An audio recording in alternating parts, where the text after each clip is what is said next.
The story of Good Deeds America is one of inspiration, community, and unwavering positivity. The turning point came when Jordan James appeared on the nationally syndicated Drew Barrymore show, where his advocacy efforts and the success of Good Deeds Buffalo were highlighted. Excited for this. Jordan James, my hero, come on up here, please. And I'm sorry, but mad respect to you getting a show on broadcast television. It's not easy. I can't believe you're married. Buffalo, Western New York right now, guys. This is crazy. You built. Is it true also that through being an organizer of blood donations, that you've also have the data on the fact that 800 lives have been affected through the blood drives? 800 lives have been saved because of your blood drives? Yes, thank you. This exposure catapulted the show onto the national stage, sparking a movement that transcended geographical boundaries. With a newfound momentum, Good Deeds America was born, a national spin-off of its local predecessor. The mission remained the same: to amplify stories of everyday heroes making a difference in their communities and inspire positive change. Good Deeds America is thrilled to announce that you can now nominate heartwarming stories directly on our website at gooddeedsamerica.tv. Don't miss out on the opportunity to share positivity and make a difference. Visit our website today and be a part of the movement. Good Deeds America is presented by Brian's Business Umbrella, Business Advisory and Strategic Accounting Solutions. Does handling the finances of your company ever make you feel like you're stuck in a downpour? Brian's Business Umbrella is here to offer protection and help weather the storm. Leveraging new technologies and decades of accounting experience, we possess the expertise to get your affairs handled in an efficient and responsive manner. Providing an array of business advisory services, we offer valuable solutions for your unique needs. Brian's Business Umbrella, doing what we love so that you can do what you love. As host Jordan James sits down with Karen Toczek, we uncover a touching story of generosity and hope. Karen's 5-year-old son, Ezra, who has battled liver damage and scarring most of his young life, was in desperate need of a transplant to save his life.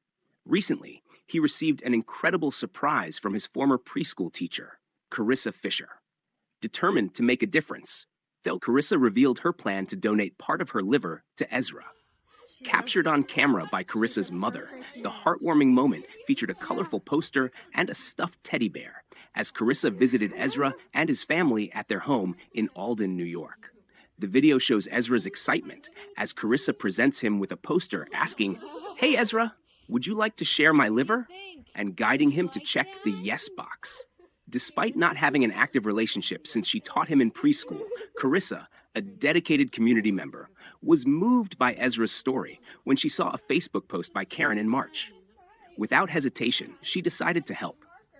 Karen, a mom of 8, a foster mom of 1, with 2 grown stepsons, recalls the emotional moment when she learned that Carissa was a perfect match for her son. This interview highlights the profound impact one person can make and the importance of organ donation awareness, with this story now gaining national attention as news outlets like CNN, People magazine, and others pick it up. Joining us via streaming technology is Karen Toczek, Ezra's mother, to discuss this incredible act of kindness and how it has given Ezra a chance for a healthier, happier future. Karen, thank you so much for joining Good Deeds America today to talk about Ezra and his story. I appreciate it. Yeah, of course. Thank you for having me. You're welcome. So for our viewers that just heard Ezra's story before our interview started, can you share a little bit about what this means to you to have somebody come forward for Ezra to donate their liver, being his preschool teacher? Yeah, this whole thing has been such a ride.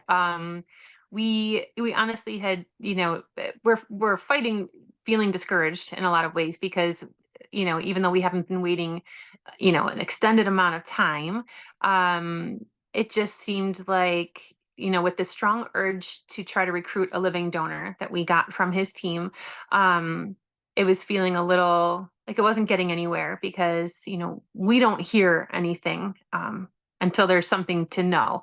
So we were aware of one person who had shared with us that they had traveled to New York and had gone through the evaluations and the testing. And we were, encouraged by that, but also spent a very long time waiting and not hearing any good news from it. So, as he's moving, I guess his score that they use for the transplant list was being increased the longer he was waiting. We started to think that it may end up that we would really, be depending on a deceased donor and getting one of those, stressful calls in the middle of the night and having to drop everything and go, which in and of itself has been a whole, different burden to carry. So when Carissa showed up to tell us that, she kind of skipped all the steps. We didn't know that she had submitted an application to try. We didn't know that she had traveled to New York. We didn't know any of it. So when she came by to tell us that, not only had she gone through all those steps, but she had gotten the call, she was approved, she was a perfect match, and that we were going to be able to move forward. It was just like a complete shock. And it took some time for our brains to really process what was even happening because, there was no steps up to that point. It was just this incredible shock, and definitely overwhelming just emotion with it because, like I said, we didn't work our way, to that place. We were just kind of hit with it. And so such an incredible gesture, but it's definitely been unfolding, for us over the past couple of weeks to even really grasp what's really happening. It seems, we had shared that you guys are doing the podathon, in the community to raise awareness for Ezra's, liver, and how does it feel to know that behind closed doors, there was people, Carissa, willing to go and see if she was a living donor for Ezra? It's pretty wild. So my husband and I had talked more than once, when we really tried to sit and consider what it was going to mean for somebody to be willing to donate. Understanding what, risks are involved with any surgery, in this specifically, and knowing the time that it would take and whether they would lose time at work, whether, they'd have to travel, time away from family, whatever sacrifices were going to be needed for somebody to really commit to this. We've said to each other several times over the past few months, like, that's a big ask, who's going to be willing to do that? Like, you do anything for your own family, your own child, but to expect that somebody's going to be willing to, step forward and do that for somebody else. It was just, it's a lot, to consider that somebody would be willing and able to do that and make it happen. So, to have found out that, somebody from his life, that, he doesn't see her anymore. They don't have an active relationship. Well, they do now, but they hadn't.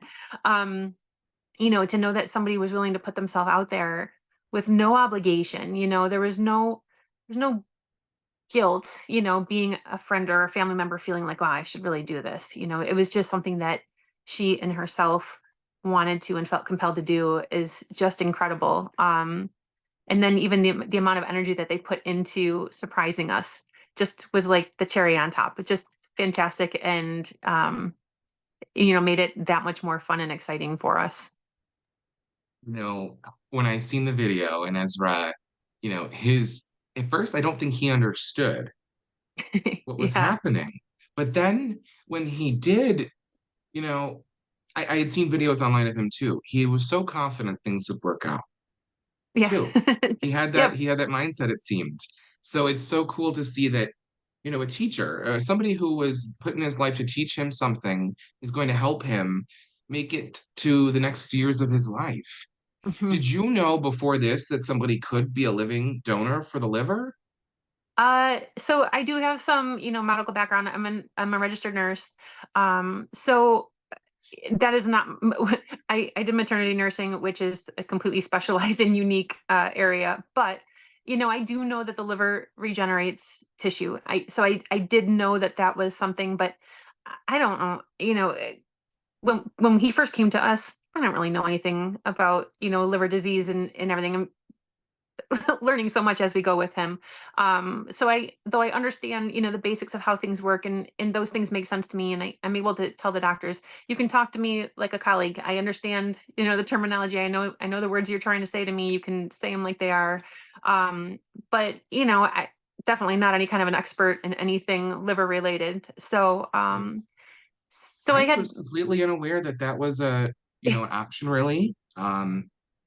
I actually have fatty liver disease. So at some point in my life, if I don't lose weight and get my life in shape, you know, Mhm, and weight's not just a only contributing factor, right. I may need a transplant.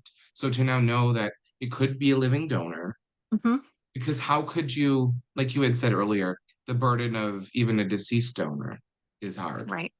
Yes. And so um, to know that there could be a living donor, it kind of gives you um, like hope, a little bit more Yeah. hope. Absolutely. There's more options. It's not, um we've come across this a lot. There's been so many people who have, that's what they speak up and say is I didn't realize, didn't even know. So it's been incredible to see, people who otherwise wouldn't have thought, there's anything that they could do, or like you said, for somebody who, who could be at the other end of that at some time, to know that you're not completely at the mercy of a national transplant list where you're stuck in that weird place where you're hoping for a liver, but also knowing that that liver comes from another, loss. So um it's been really eye-opening for a lot of people, and it's been wonderful to be able to have that conversation with them. Certainly raising awareness to not just, about liver donors, but also being a donor in general and how you could help. Um, Sure. is there something, how can we help now? Because the surgery is going to go forward, correct, at some point. Yes, And hopefully so this how summer. can we help? So I mean, at this point, this has really become so much for us about raising the awareness. So, you know, just sharing the story. And it's not just obviously being a liver donor, but you can also be a living kidney donor.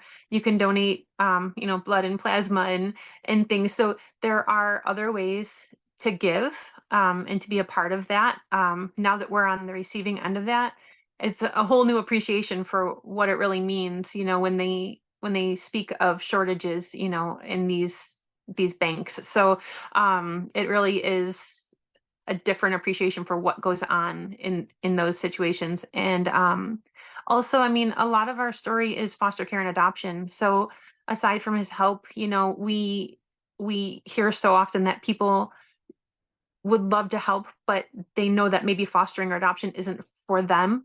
But just supporting a family with whatever the needs are, whether they're, helping with the kids in the home, or uh, sending dinner, or, in our family specifically with this situation, you know, I need help caring for my kids that are going to be without their mom and brother for a little while we travel. So, just thinking of like real practical ways, to be there and to help.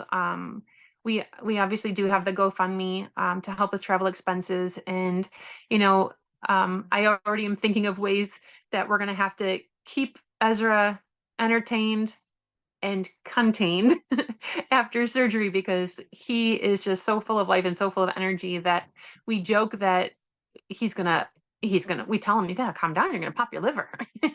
So just knowing that we're gonna have to adjust the way things look, and how his activity level, and ways to keep him busy. So things like that. But ultimately, sharing his story and the awareness, and it's just been so uplifting to hear people kind of wrapping their heads around something that they could do as well. It's life changing for the donor, but also the person receiving that. How does Ezra feel right now? I mean, it's probably hard to put into words. Yeah, absolutely. And I mean, he's little. He's 5. Yeah. He's pretty carefree. But he's no stranger to the hospitals and the procedures, and the lab work, and the imaging and all the things. So he goes through it, and it's, it's traumatic and stressful for him too. But we talk about it all the time. We talk about his liver and how, when we, go for blood work, well, we got to check your liver and see how it's doing, and we've been very blessed that he is not feeling very ill right now. We say it all the time. You wouldn't know looking at him, most days. But he struggles with his sleep, and he struggles with, fatigue. And so there are definitely days where we just kind of have to call off whatever the plans were, and, just kind of let him be, and have a quiet day. But, he loves to talk about it, and he knows these conversations are about him and his liver. So we actually ran into Carissa and her mom at a local event last week in town, and to see, he just saw her, and he lit up, and they went right in for a hug. And he couldn't remember for just a minute. He's like, "Wait, what's your name?" She says, "I'm Miss Carissa." And he's like, "Okay." And so he goes, and and he carries on and talks about it. And we were at an event yesterday, and there were some princesses there in costume, and I look over, and he's just sitting there with the girls. All Please welcome the official Good Deeds America band, David Jonathan and the Inner City Bedlam. Yeah. Everybody now. Yeah. Good Deeds America. Ha ha ha Doing good deeds in America.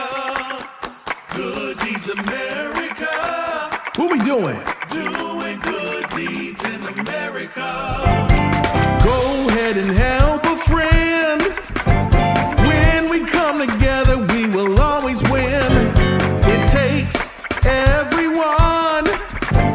You and me can do it. Good Deeds America is presented by Brian's Business Umbrella, Business Advisory and Strategic Accounting Solutions. Does handling the finances of your company ever make you feel like you're stuck in a downpour?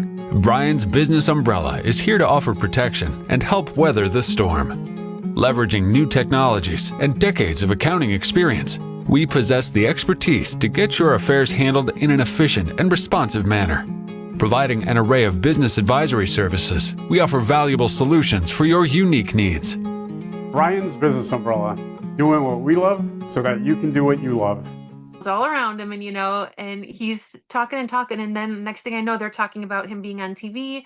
And oh, why were you on TV? He's going through the whole thing. He's telling his own story. He's just sharing with everybody. So then they're looking at me like, is he for real? So we're like, yeah, he's going to be having surgery, and it was just, he even speaks up and he advocates for himself, and I love it. And does he really understand what's happening? No. And we don't want him to be nervous or stressed or to be thinking about that. So as long as he's feeling pretty good, we just kind of leave it at that and let him, just do his thing as much as possible. But,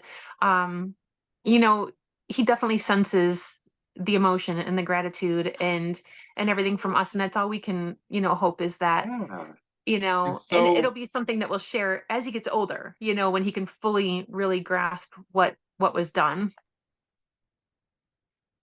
Yes, and it's like one of those things where you had mentioned he's 5, so he's growing through this. But it's good that he knows about his liver and he knows about these things, and he learns, he's learning from a young age the importance of health to some degree, and that's a very important thing. Sure. Sorry, I had to cough there. So what would you say to Carissa if you were to if you could tell her just, something about even, like a thank you, or, what would you say to Carissa if you were talking to her? Yeah, we've just, of course, we try to express, but just that the complete selflessness of what she's doing for our son. We only hoped that there would be somebody willing to do it. And again, knowing that there's no obligation, there's no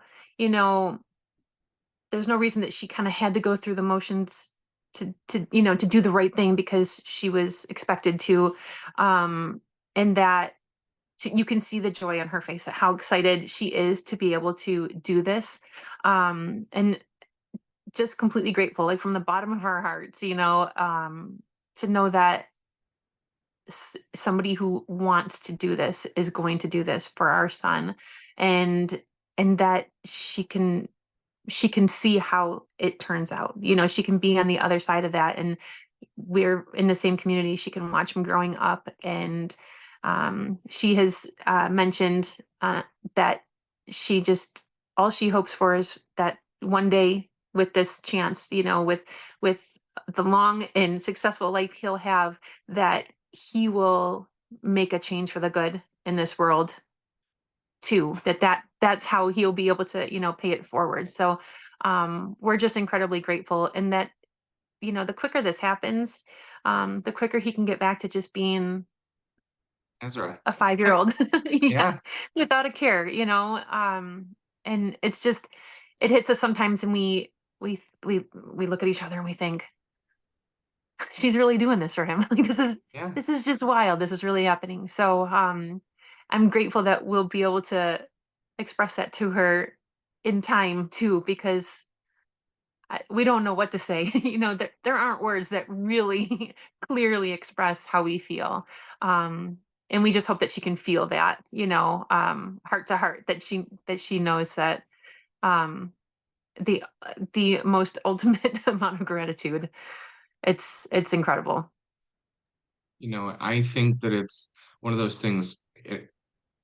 It's community coming together. She had mentioned, when she came there, this would extend his life, and it Mhm. certainly is. It's going to help him live his life now. Right. Has he, he's only 5, but does he have any aspirations on any dreams or anything like that on what he wants to do? He's got the attention span of a flea. That's how I describe him sometimes. But it depends on his mood and what he's into that day. But he wants to be in service. He saw police officers at our coffee shop on the corner the other day, and he walked by and he's like, "Hey, officers." And my oldest stepson is also a police officer out of state, but he said he wants to be a police officer when he grows up. So, I said sometimes he wants to be Bowser and sometimes he wants to be a Ninja Turtle. So, he's Those keeping his are options always open. great options, right? Yeah, absolutely. So Ninja we'll Turtles, see. they saved the day. Yep. Bowser, I mean, it's fine. He really does like villains too. So I don't know. Maybe he'll help like rehab villains. I don't know. It's You fine. never know. He'll help with all of it. Right. Well, if you could, to any other parents, possibly going through this, adoptive or, biological parent that's going through this, what would you give them to help give them some hope through their trial of waiting for a transplant? Um, Honestly, you know, it's not the first time, so don't feel isolated and alone. I mean, I've looked into, groups through social media to connect with other parents, and just don't be afraid to talk about it. Sometimes it's hard, and you feel like you've got to get through this thing, and maybe other people don't want to be burdened with, what you're struggling with. But I've said in other, platforms, find a community, like find where you can plug in and get that support, because whether it's your neighborhood in your local community, our school district has been super supportive, our church, it's just um find a community or create one, just let people come around you and be there with you. But also, just the hope. I know sometimes things seem so bleak in this world, and you hear so much about what's going wrong, but there are absolutely amazing people in this world, and eh, they'll come through. You'll find them. So just keep that hope. Don't be discouraged. You gotta work through it. You gotta deal with those stages of grief, and and process what you're going through, and you got to kind of get your head around it. Um but it doesn't have to be hopeless. And you know it's been wonderful to be able to share that, and feel and sense all the positivity and all the prayers, because it's a real thing. It's real. We're feeling it. It's so powerful to see. This has reached, outside of Western New York, Buffalo. It's reached, now it's traveling across America. How does it feel to you to see like the story make an impact? It has been a trip. It's, we hear from somebody who wants to talk to us and we're like, for real? Like, how do you know? um, and I felt kind of weird about it. Like, this is a lot of attention. We don't do this. I don't know. But again, more and more people reaching out and expressing that they didn't know. They didn't even know this was a thing. People close by. I had a mom of a child who had a transplant reach out to me, and I just responded, "Oh, that's awesome. Are you local?" "No, she's from the West Coast." And it's like, this is incredible. I don't know how you heard about us, but like, thank you. And she's like, if you want to talk and connect with somebody who's just been through it, so it has You're able to been grow that just community a little bit too.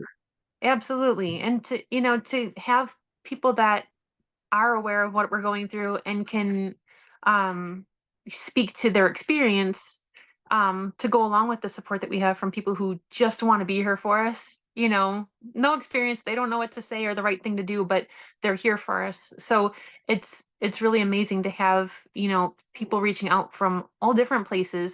There would have been no way I would have connected with these people otherwise. So when we see his face go across the TV screen and we hear people say his name, it's just like, this is really happening. This is wild. And it's been very encouraging, to have his story shared. So, and again, with the good news, people are loving that.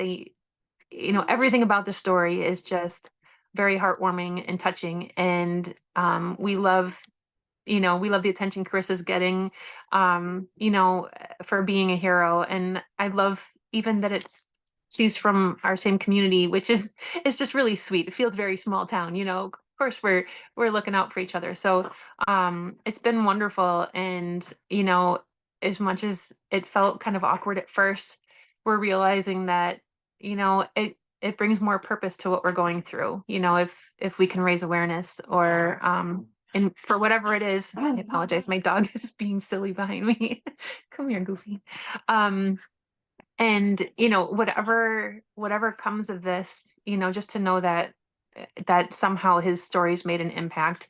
I love that this is something that we'll be able to like archive for him, later on, and be able to go back over and share how much meaning, his little life has.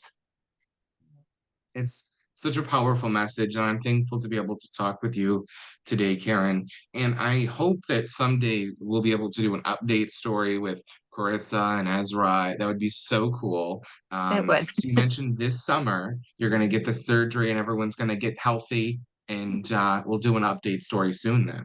Yeah, absolutely. That's the plan. I know it gives us a little time because he's doing well, enough. Yeah. He's stable and he can do his day to day. We get to enjoy some of the summer. So his whole summer won't be, laid up recovering. Carissa has a trip planned. So as long as everything works out for everybody, we should be able to get some dates booked in the coming days. So we're incredibly grateful for that. We're aiming for the end of July, and if it's good with everybody, all the teams involved for surgery, then we plan to be heading out to New York the end of July. Wonderful. Well, again, Karen, thank you so much for your time today, sharing the story. Carissa Fisher, the preschool teacher, Ezra's preschool teacher, is actually going to be a living donor and help, in this case, save his life and help him live a full opportunity. That's just amazing. It is. Thank you for your time. Yes, of course. Thank you. All right. Good Deeds America is thrilled to announce that you can now nominate heartwarming stories directly on our website at gooddeedsamerica.tv. Don't miss out on the opportunity to share positivity and make a difference. Visit our website today and be a part of the movement.